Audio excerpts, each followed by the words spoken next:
results from previous colonization and is mainly derived from the cultures of Spain and United States. Despite the visual Hispanic and Western influences, the older Asian Filipino culture can still be seen through the way of life, costumes, and traditions of the Filipino people.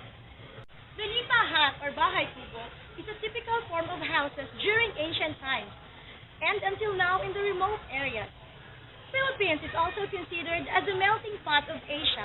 A typical Pinoy diet consists of 5 to 6 meals a day, of course with rice. Rice is eaten together with other dishes. Popular Filipino dishes are adobo, lumpia, pancit, and lechong baboy. Philippine delicacies also include balot with fertilized duck inside, and we also have dinuguan made of pork blood. Traditional Filipino games include tungka, pusoy, patintero, and bahay kubo. Popular sports in the Philippines include basketball, volleyball, sepak takraw, horse racing, and cockfighting. Traditional kasuotang Pinoy include baro at saya for ladies and barong Tagalog for men.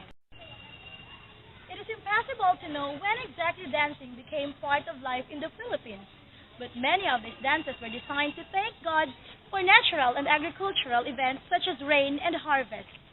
Countries in the world have their own cultures, made more colorful, beautiful, and vibrant because of folk dances. The Chinese have their symbolic dragon dance. In the West, the Americans have their square dance, and the Japanese have their ancestral Bon Odori dance. And of course, the Philippines, the Pearl of Orient Sea, will not be left behind, that boasts different kinds of folk dances. Philippines consists of 1,107 islands, but is mainly divided into 3 main island groups, the Luzon, Visayas, and Mindanao, with each region having different folk dances. In Luzon, we have Idudo, Idaw, Cariñosa, and Ragsaksakan. In Visayas, we have Tinikling, Maglalatik, Sayaw sa Bangko, and Tubli. And of course, in Mindanao, we have the famous Singking, Kinikini, Asik, and Pangalay. But because Philippines is a progressive country, the culture as well as the dances improved and developed, from Tinikling and Cariñosa to ballroom dancing and now to modern dancing. Even the hairstyle, makeup, mode of dressing, and the way of life has changed too. That only proves that there's more for Philippines.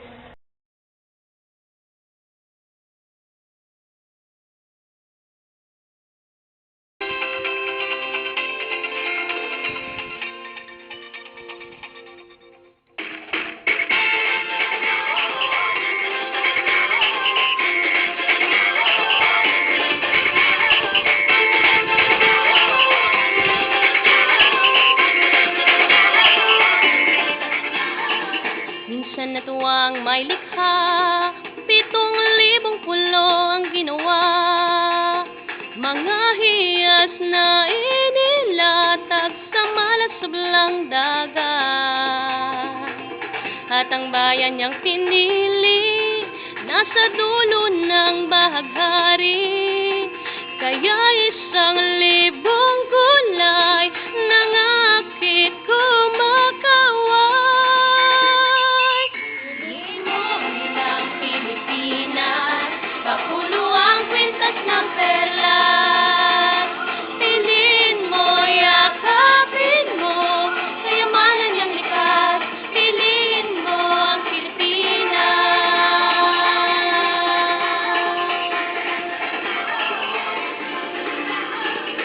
Sayang di mabatid, damdam sa bawat tawid. Sama sisig lang inda, mga puso'y lumilipad. Piliin mo ng Pilipinas, sa puluang kwintas ng perlas. Piliin mo, yakapin mo, kayamanan niyang likas. Piliin mo ang Pilipinas.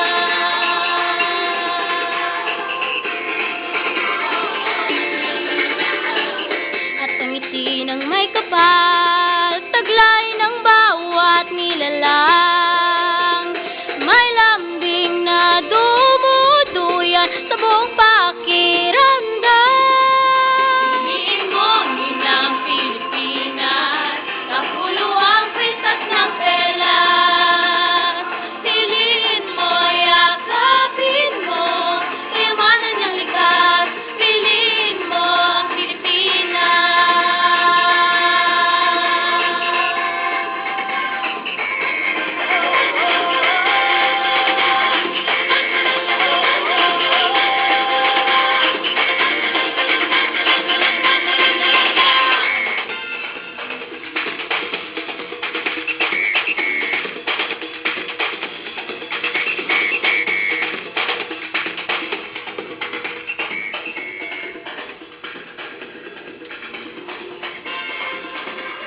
inang Pilipinas.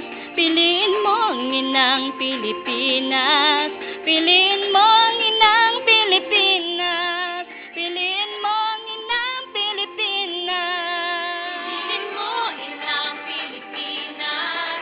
Mapuno ang kwintas ng belas. Piliin mo, yakapin mo, limanan ng likas.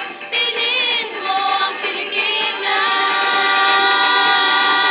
Mapuno ang kwintas ng belas. Piliin mo, yakapin mo, limanan ng likas. Piliin mo ang Pilipinas.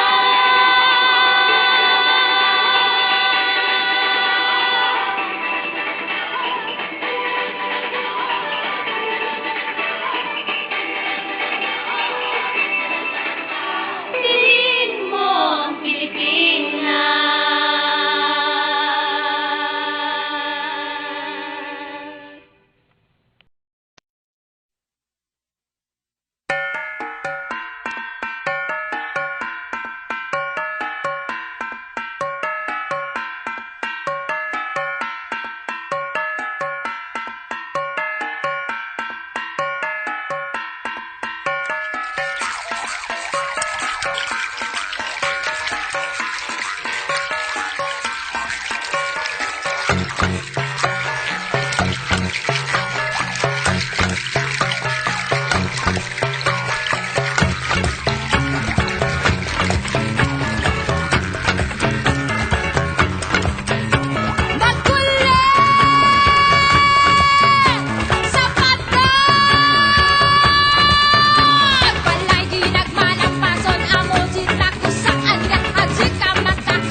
Episode of Filipino Food Fridays.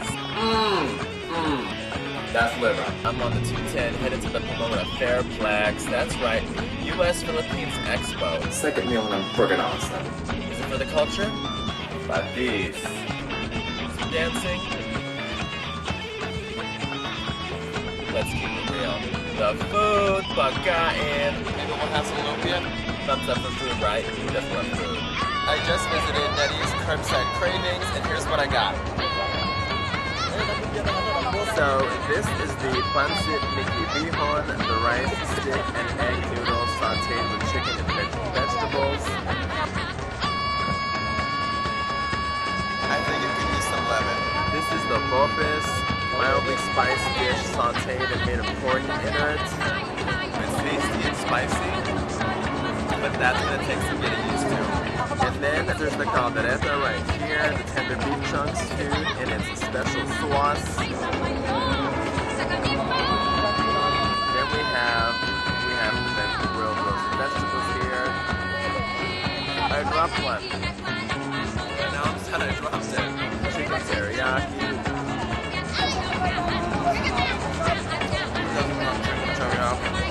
We're gonna go to that crispy, gonna go on in a minute. I feel it's a delicacy with a different touch. Blood, hey! Oh, crispy vinagon. Honestly, best thing here. Crispy vinagon on lechon. What is my favorite? It might be lechon, but it might be the crispy vinagon on. Here I am at Indomie noodles. This is fried, right? That's tasty. I have not stopped eating since I got here, and I love it. Filipinos are known for being hospitable and God-fearing. That despite all calamities and problems, we still manage to smile and say, whatever comes, kayang-kaya.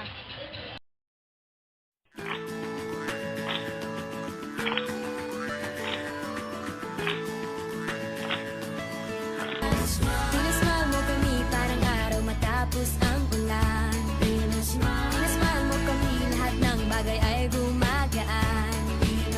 Pinasmile mo kami, sabi ng labi mo'y don't you worry. Pinasmile mo kami, may awit sa'yong tawa, whatever comes, kayang-kaya. Kayang-kaya.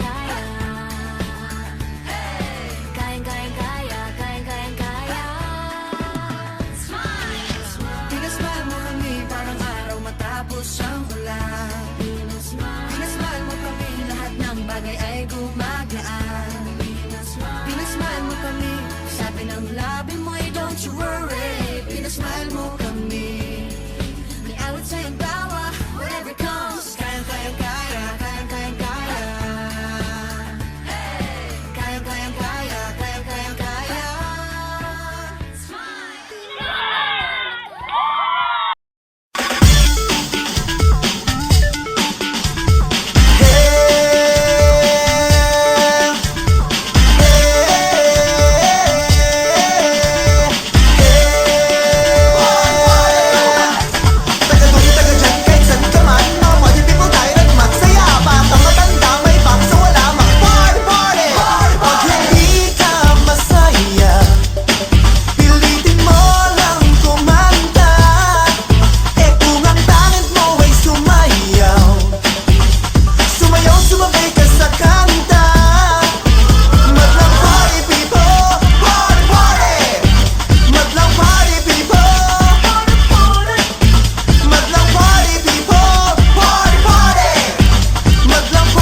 Ginamos! Kerede.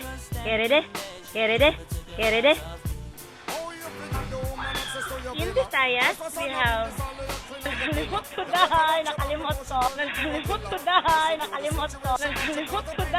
nakalimot ko. Even the lifestyle, hairstyle. Traditional kasuot ng Pinoy.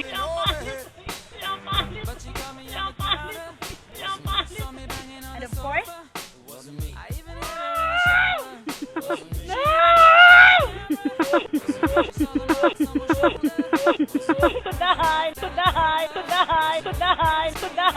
May lambing na dumuduyat, mga puso'y lumilipat.